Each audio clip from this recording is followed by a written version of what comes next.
Bharatiya Janata party अपने मंत्रियों पे और संगे साथियों पर इसलिए दबाव नहीं बना पा रहे हैं और इस्तीफे का दबाव इसलिए नहीं बन पा रहा है क्योंकि वो जानते हैं अगर इस्तीफा दे दिया तो दबे हुए राज भी वो न खोल दें।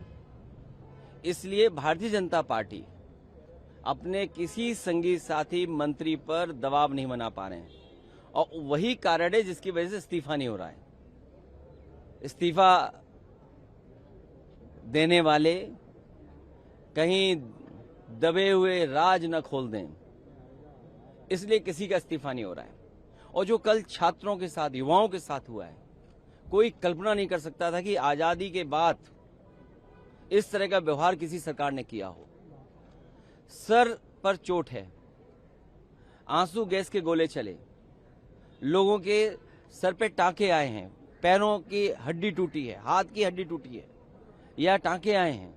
कई बच्चे जो दूर दूर से चल करके आए हैं, जिन्हें दिल्ली का रास्ता नहीं पता था, केवल सरकार के खिलाफ नाराज होकर करके आए थे, उनके साथ जो व्यवहार हुआ है। और यहां तक सुनने को आया और सोशल मीडिया पे जो वीडियोस आए हैं कि कभी हिटलर ने अपने पॉलिटिकल लोगों के साथ इस तरह का एक गैंग बनाया था। लगता है इस तरह के लोग थे जो प्राइवेट ड्रेस में थे और लाठी लेकर के लोगों को मार रहे थे। कभी हिटलर ने बनाया था और आज हम लोग भारतीय जनता पार्टी की सरकार में देख रहे हैं। ये कभी स्वीकार नहीं हो सकता है लोकतंत्र में।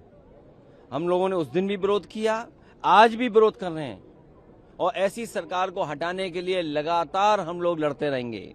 और हम तो सरकार से आग्रह करेंगे, आंदोलनकारियों को क्यों हटाते हो? सम्मान के साथ खुद ही छोड़ दो अपनी कुर्सी। आपने कहा सर हिटलर से कंपेयर किया, जो आपने हिटलर से कंपेयर किया। देखिए, कंपेयर क्यों ना करें? जो मीडिया में अगर वीडियोस आ रहे हैं और कहा जा रहा है कि आर से, तो ये जिम्मेदारी किसकी है? सरकार की जिम्मेदारी है सच्चाई को बाहर लाना। क्या सरकार उसमें भी शामिल है वीडियो चलवाने में? क्या अगर वीडियोस आ रहे हैं सोशल मीडिया पर, मैं आपको भेज सकता हूं, अगर आप कहें तो आपको भेज दूं मैं। तो कंट्रोल किसके पास है? आगे सरकार ऐसे चलने क्यों दे रही है?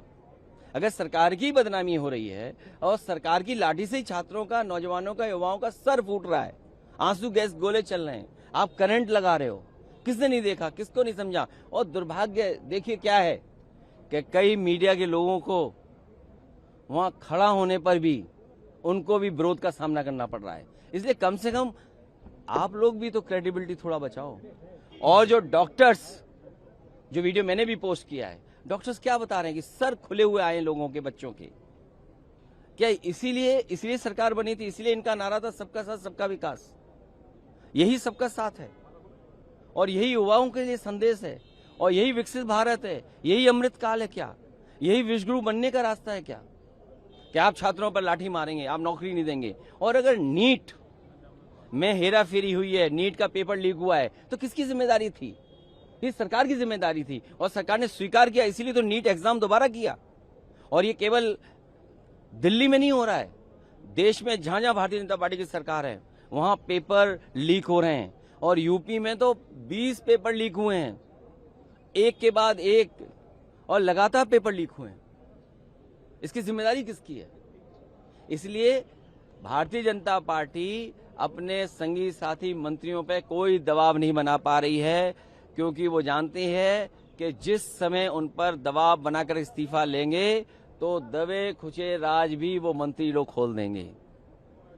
सर क्या है दबा खुचा राज जो आप बार बार कह रहे हैं? कुछ तो हो गए, नहीं तो इस्तीफा क्यों नहीं दे रहे हैं? जब आप खुद दोबारा करा रहे हैं, आप परीक्षा दोबारा क्यों करा रहे हैं? इसीलिए करा रहे हैं कि पेपर लीक हुआ है। तो आप तो खुद ही स्वीकार कर रहे हैं कि पेपर लीक हुआ है। अगर पेपर लीक वाले पकड़े गए हैं, वो किन के साथी हैं, किन के संगी साथी हैं? सर मीटिंग सदन की नहीं चला, चर्चा की मांग कर रहे हैं। चर्चा हो और बात तो साफ हो। अच्छा, मंत्री जी को क्यों रोक रखा है? मंत्री जी को क्यों नहीं हटाते हो आप? भाई पेपर लीक हुआ है, करोड़ों परिवार उससे प्रभावित हुए हैं। कि यूपी में 4 लाख बच्चों ने लिखा, लगभग देश के पैमाने पे, इतने बड़े पैमाने पे लिखा, तो कितने करोड़ परिवार हो गए? तो आप क्यों स्वीकार नहीं कर रहे हैं? और क्या दबाव है जिसकी वजह से आप इस्तीफा नहीं ले पा रही हैं? बताइए। आप आंदोलनकारियों को हटा रहे हो, मीटिंग में प्रधानमंत्री जी की तरफ से कहा गया कि सख्त एक्शन लिया गया है, नीट एग्जाम में जो भी दोषी है उनको गिरफ्तार भी किया गया है और ये कलेक्टिव रिस्पॉन्सिबिलिटी है, तो किसको क्या कहें? ये कलेक्टिव रिस्पॉन्सिबिलिटी कैसे हो सकती है? ये सरकार की जिम्मेदारी है कि पेपर लीक ना हो। और उसके बाद अभी शिकायतें आ रही कि बच्चे जो अपनी ओएमआर शीट दिखा रहे हैं उसमें बड़े पैमाने पे धोखाधड़ी हुई है उनके साथ। उसकी जिम्मेदारी किसकी है? क्रेडिबिलिटी कौन बेटर करेगा? क्रेडिबिलिटी कौन अपनी ठीक करेगा? और सोचिए आप, सदन में अभी भी नारे लगा रहे हैं दान चोरी के बाद भी। इससे ज्यादा शर्म की बात क्या हो सकती है? एसआईटी के बाद एसआईटी बन रही है। एसआईटी ने पोल खोली, कुछ राज खोल दिए, अभी और राज खुलने जा रहे हैं। भाई एसआईटी नहीं तो राज खोले। एसआईटी की वजह से तो जेल गए, दान में और चंदा चोरी में, चढ़ावे में। तो अब एक और एसआईटी बनी है, सुनने में आ रहा है। तो इसका मतलब और बड़े राज खुलेंगे। कुछ लखनऊ वाले खोलेंगे, कुछ दिल्ली वाले खोलेंगे, राज तो पूरे ही खोलेंगे ना।